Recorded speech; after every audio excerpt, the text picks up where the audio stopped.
Għarraba jum konsekuttiv f'Malta u f'Għawdex ma ġie reġistrat l-ebda każ ġdid ta' COVID-19 dan meta saru anqas minn 500 test, ammont pjuttost żgħir ta' swabs meta wieħed jikkumpara n-numri ma' ġranet preċedenti. Jirriżulta wkoll li ma kienx hemm persuni oħra li fieqhom il-coronavirus fl-aħħar 24 siegħa biex bekk il-każi attivi għat-tieni jum konsekuttiv jibqgħu 5. L-istatistika dwar il-COVID f'pajjiżna turi li l-bidu ta' din it-19 il-ġimgħa kienet eżatt bħal ġimgħatej ta' qabel fejn fl-ewwel 3 ijiem ma ġie reġistrat l-ebda każ ġdid. Fil-fatt, fl-aħħar ġimgħatejn pajjiżna ra biss 4 każi ġodda filwaqt li aktar persuni komplew ifiequ.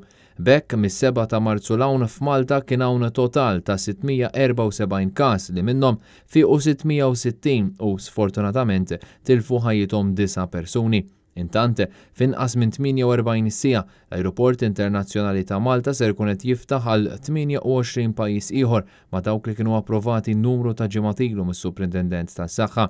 Dawn jinkludu l-Korea t'isfel, il-Ġappun u ċ-Ċina fejn in-numri fil-każi ta' COVID-19 għadhom pjuttost allarmanti.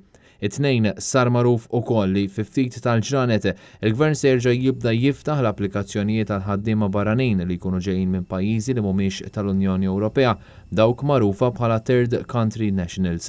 Malli faqqet il-pandemija l-awtoritajiet kienu waqfu dawn il-permessi iżda issa il-ħsieb tal-Gvern li jkompli fuq il-modell li kien iħaddem l-eks Prim Ministru Joseph Muscat.